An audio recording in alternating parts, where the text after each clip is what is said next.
Hello friends, welcome to மக்கள் சேவை channel. இன்றைக்கி நம்ம ஒரு முக்கியமான இன்ஃபர்மேஷன் பற்றி தான் பார்க்க போகிறோம். அதாவது டெட் எக்ஸாம் அப்ளை பண்ணவங்களுக்கு எடிட் ஆப்ஷன் ஓப்பன் பண்ணியிருக்காங்க. ஸோ எப்படி உங்களுக்கான அப்ளிகேஷனை எடிட் பண்ணுறது, இதை பற்றின மொத்த இன்ஃபர்மேஷன் தான் இந்த வீடியோ வந்து பார்க்க போகிறோம். இந்த வீடியோ ஸ்கிப் பண்ணாமல் ஃபுல்லாக பாருங்கள். அது மட்டும் அல்ல, இந்த வீடியோ நிறைய பேருக்கு ஷேர் பண்ணுங்கள். ஃபஸ்ட்டு இந்த வெப்சைட் பண்ணிக்கோங்க. இந்த வெப்சைட்கான லிங்க்கை நான் டிஸ்கிரிப்ஷன் வந்து கொடுத்துட்றேன். trb.tn.government.in இதை வந்து பார்த்தா அஃபீஷியல் வெப்சைட். ஓகே, அதாவது டெட் எக்ஸாம் பொறுத்த வரைக்கும் நிறைய பேர் அப்ளை பண்ணியிருப்பீங்க. உங்களுக்கு டேட்லாம் எக்ஸ்டெண்ட் பண்ணி இதுக்கான அப்ளை பண்ணுறதுக்கான தேதி வந்து பார்த்தா முடிஞ்சிருச்சு. இப்போ நீங்கள் ஆன்லைன் மூலமாக அப்ளை பண்ண சொல்ல ஏதாச்சும் மிஸ்டேக் பண்ணிட்டீங்க அப்படின்னா அதை எடிட் பண்ணுறதுக்கான ஆப்ஷன் வந்து கொடுத்துட்டாங்க பாருங்கள். 11/9/2025 13/9/2025 வரைக்கும் நீங்கள் ஆன்லைன் மூலமாக உங்கள் அப்ளிகேஷனில் தாராளமாக கரெக்ஷன் பண்ணிக்கலாங்க. அதுக்கான கைட்லைன்ஸ் எல்லாமே வந்து கொடுத்துருக்காங்க, நீங்கள் செக் பண்ணி பார்த்துக்கலாம். அதாவது நீங்கள் வந்து ஃபுல்லாக உங்களுக்கான அப்ளிகேஷனை கம்ப்ளீட் பண்ணி பேமெண்ட் பண்ணியிருந்தால் மட்டும்தான் உங்களால் இதை அப்ளிகேஷன் எடிட் பண்ண முடியும் அப்படின்னு சொல்லியிருக்காங்க. அதேமாரி ஏதாச்சும் நீங்கள் எடிட் பண்ணுறீங்க அப்படின்னா லாஸ்ட் வரைக்கும் ஃபைனல் சப்மிட் கொடுத்து வரைக்கும் நீங்கள் பண்ணணும் அப்படின்னு சொல்லியிருக்காங்க. அப்போ தான் நீங்கள் எடிட் பண்ணுறது எடிட் ஆகும், இல்லை எடிட் ஆகாது அப்படின்னு சொல்லியிருக்காங்க. கடைசியாக ஃபைனல் சப்மிட் நீங்கள் செய்யவில்லை எனில் லாஸ்ட்டாக உங்களை அப்ளிகேஷனில் எது இருக்கோ அது மட்டும்தான் உங்களுக்கு வந்து காமிக்கும். ஸோ நீங்கள் எடிட் பண்ணது எடிட் ஆகாது அப்படின்றதையும் சொல்லியிருக்காங்க. ஸோ என்னெல்லாம் எடிட் பண்ணலாம் அப்படின்னா எல்லா இன்ஃபர்மேஷனுமே எடிட் பண்ணலாம். உங்களுடைய மொபைல் நம்பர் மற்றும் மெயில் ஐடியை தவிர்த்து மீதி எல்லா இன்ஃபர்மேஷனுமே எடிட் பண்ணலாம் அப்படின்னு சொல்லியிருக்காங்க. ஒருவேளை கம்யூனிட்டி நீங்கள் மாற்றம் செய்கிறீங்க அப்படின்னா அதனால் பேமெண்ட்டும் மாறுபடும், அதுக்கு நீங்கள் தான் பொறுப்பு அப்படின்றதையும் சொல்லிட்டாங்க. ஸோ செக் பண்ணி பார்த்துக்கோங்க. இதுதான் உங்களுக்கான மொத்த இன்ஃபர்மேஷன். இப்போ நம்ம எப்படி எடிட் பண்ணுறது அதை பற்றி பார்க்கலாம். ஓகே, ஸோ இந்த வெப்சைட்டில் அப்படியே கீழே வந்தீங்க அப்படின்னா அப்ளை ஆன்லைன் இருக்க பாருங்கள். இந்த ஆப்ஷன் நீங்கள் வந்து கிளிக் பண்ணிங்க அப்படின்னா இந்த மாதிரி தான் ஒரு பேஜ் ஓப்பன் ஆகும். இல்லை மேலே கொடுத்துருக்காங்க பாருங்கள் சைன்இன்னு, இந்த ஆப்ஷன் நீங்கள் கிளிக் பண்ணிங்க அப்படின்னா இதில் போயிட்டு உங்களுக்கான லாகின் ஐடி, உங்கள் யூசர் நேம், அதை அப்ளை பண்ண சொல்ல யூசர் ஐடி வந்திருக்கும். அதேமாரி பாஸ்வேர்ட் நீங்கள் க்ரியேட் பண்ணியிருப்பீங்க. இதை ரெண்டுமே கரெக்டாக வந்து கொடுத்துக்கோங்க. பாஸ்வேர்டு மறந்தவங்க ஃபர்கட் யுவர் பாஸ்வேர்டு கொடுத்து பாஸ்வேர்டு ரீட்ரைவ் பண்ணிக்கலாம். ஐடியை பொறுத்த வரைக்கும் மெயில் ஐடிக்கு உடைய இதுக்கு எஸ்எம்எஸ்ஸுக்கும் அனுப்பியிருப்பாங்க. அந்த லாகின் ஐடி மற்றும் பாஸ்வேர்டு கொடுத்துட்டு சைன்இன் அப்படின்ற ஆப்ஷன் நீங்கள் வந்து கிளிக் பண்ணிக்கோங்க. இந்த மாதிரி உங்களுக்கான டேஷ்போர்டு வந்து ஓப்பன் ஆகிடுச்சு. இப்போ நீங்கள் முதல்ல பண்ண வேண்டியது வியூ அப்ளிகேஷன் இருக்குது பாருங்கள். இந்த ஆப்ஷன் நீங்கள் வந்து கிளிக் பண்ணிங்க அப்படின்னா ஸோ உடைய அப்ளிகேஷன் வியூ ஆகிடும். இதில் போயிட்டு எல்லா இன்ஃபர்மேஷனுமே ஒன்ஸ் நீங்கள் திரும்ப செக் பண்ணிக்கோங்க.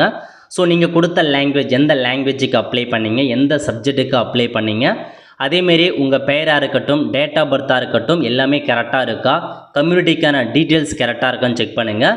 ஜாதி சர்டிஃபிகேட்டை பொறுத்த வரைக்கும் கண்டிப்பாக ஃபாதர் நேமில் தான் உங்களுக்கான ஜாதி சர்டிஃபிகேட் இருக்கணும், ஹஸ்பண்ட் நேமில் இருக்கக்கூடாது. அதேமாரி அட்ரஸ் எல்லாமே கரெக்டாக இருக்கான்னு செக் பண்ணிக்கோங்க. குவாலிஃபிகேஷன் டீட்டெயில், உடைய 10th qualification, 12th qualification, UG அல்லது வந்து பார்த்தா டெட்டு, அந்த மாதிரி என்னென்ன குவாலிஃபிகேஷன் ஆட் பண்ணிங்களோ அதெல்லாமே கரெக்டாக இருக்கா இல்லையான்னு நீங்கள் வந்து செக் பண்ணி பார்த்துக்கோங்க. ஸோ ஏதாச்சும் எல்லாமே கரெக்டாக இருக்குது அப்படின்னா ஒன்றும் பிரச்சனை இல்லை. ஏதாச்சும் மிஸ்டேக் இருக்குது அப்படின்னா நீங்கள் எடிட் பண்ணுற மாரி இருக்கும். ஸோ அகைன் நீங்கள் டேஷ்போர்டை கிளிக் பண்ணிவிட்டு இதில் கொடுத்துருக்காங்க பாருங்கள் ரீஎடிட் அப்ளிகேஷன்னு, இந்த ஆப்ஷன் நீங்கள் வந்து கிளிக் பண்ணிங்க அப்படின்னா இதில் உங்களுக்கான இன்ஸ்ட்ரக்ஷன்லாம் கொடுத்துருக்காங்க. அதில் நம்ம எல்லாமே வந்து படித்து பார்த்தது தான். ஸோ ஃபைனல் சப்மிட் கண்டிப்பாக நீங்கள் ஏதாச்சும் ஒரு எடிட் பண்ணுறீங்க அப்படின்னா அந்த ஸ்பெசிஃபிக்காக எடிட் பண்ணிட்டு அப்படியே வெளியே வந்துடக்கூடாது. கடைசி வரைக்கும் ஃபைனல் சப்மிட் கொடுத்தா மட்டும்தான் நீங்கள் எடிட் பண்ணது எடிட் ஆகும் அப்படின்றதையும் உங்களுக்கு சொல்லிட்டாங்க. எல்லாமே பேசிக் இன்ஃபர்மேஷன் தான், நீங்கள் எல்லாமே கொடுத்து செக் பண்ணி பார்த்துக்கோங்க. மொபைல் நம்பர், மெயில் ஐடி மட்டும் சேஞ்ச் பண்ண முடியாது, மீது எல்லாத்துலேயுமே நீங்கள் சேஞ்ச் பண்ணிக்கலாம். ஓகே, இப்போ இதில் உங்களுக்கு ஒரு 4 டேர்ம்ஸ் அண்ட் கண்டிஷன்ஸ் கொடுத்துருக்காங்க. இந்த 4 செக் பாக்ஸுமே நீங்கள் வந்து டிக் பண்ணிவிட்டு இணைய வழி விண்ணப்பத்தில் திருத்தம் செய்ய இந்த ஆப்ஷன் நீங்கள் கிளிக் பண்ணிங்க அப்படின்னா இப்போ வந்து பாருங்கள் உங்களுக்கு எல்லா இன்ஃபர்மேஷனுமே கரெக்டாக இருக்குது. இப்போ நீங்கள் எதில் எடிட் பண்ண போகிறீங்க அப்படின்றத நீங்கள் ஈஸியாக வந்து பார்த்து எடிட் பண்ணிக்கலாம். இப்போ முதல்ல நீங்கள் போஸ்ட் டீட்டெயில்ஸ் எடிட் பண்ண போகிறீங்க அப்படின்னா போஸ்ட் டீட்டெயில்ஸ் அப்படின்ற ஆப்ஷன் நீங்கள் கிளிக் பண்ணிங்க அப்படின்னா போதும். கீழே எந்த போஸ்ட்டுக்கு அப்ளை பண்ணியிருக்கீங்க அதாச்சும் எடிட் பண்ண தான் நீங்கள் எடிட் பண்ணிக்கலாங்க.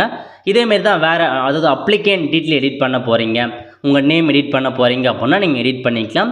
ஸோ நீங்கள் ஜெண்டர் எடிட் பண்ண போகிறீங்க, நம்பர் எதாவது தப்பாக கொடுத்துட்டேன், டேட் ஆஃப் பர்த் வந்து தப்பாக கொடுத்துட்டேன், இந்த மாதிரி கம்யூனிட்டி இன்ஃபர்மேஷன் தப்பாக கொடுத்துட்டேன் அப்படின்னா நீங்கள் எடிட் பண்ணிக்கலாம். அதுக்கப்புறம் அட்ரஸ் ஏதாவது சேஞ்ச் பண்ணுறதா இருந்தால் அட்ரஸ் எல்லாமே நீங்கள் சேஞ்ச் பண்ணிக்கலாம். நெக்ஸ்ட்டு ஸ்பெஷல் கேட்டகரிக்கான டீட்டெயில்ஸ் ஏதாச்சும் நீங்கள் மாற்றணும் அப்படின்னா அதை மாற்றிக்கலாம்.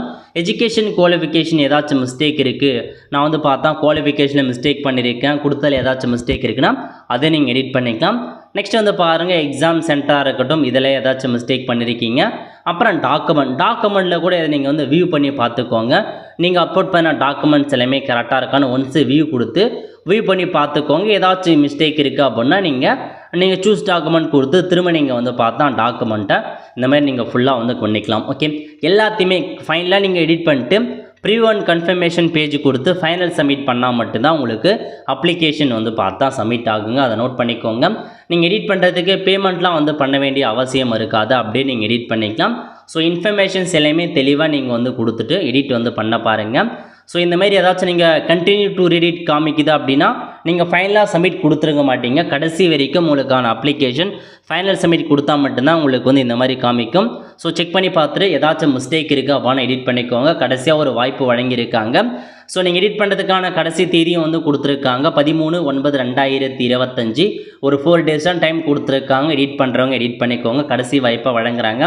அதேமாரி டெட் எக்ஸாம் அப்ளை பண்ணாதவங்களுக்கு கண்டிப்பாக இயர்லி 2 எக்ஸாம் 3 எக்ஸாம் வைக்கிறதா வந்து ஒரு ஆலோசனை போயிட்டுருக்கு. ஸோ இதனால் கவலைப்பட வேண்டிய அவசியம் இருக்காது. இயர்லி மினிமம் 2 எக்ஸாமாச்சும் இருக்கும். ஸோ அதை நீங்கள் அப்ளை பண்ணி கூட எக்ஸாமினேஷன் எழுதிக்கலாம். ஓகே, அவ்வளோதான் ஃப்ரெண்ட்ஸ். ஸோ இதான் உங்களுக்கான இன்ஃபர்மேஷன். ஸோ டெட் அப்ளை பண்ணவங்க எல்லாருக்குமே இந்த வீடியோ மறக்காமல் ஷேர் பண்ணுங்கள். அவங்களும் இதை பார்த்து ஈஸியாக எடிட் பண்ணிப்பாங்க. அவ்வளோதான் ஃப்ரெண்ட்ஸ். கண்டிப்பாக இந்த வீடியோ பிடிச்ச லைக் பண்ணுங்கள். அது மட்டும் அல்ல, இந்த வீடியோ நிறைய பேருக்கு ஷேர் பண்ணுங்கள். அடுத்து ஒரு நிலையில் சந்திப்போம். நன்றி, வணக்கம்.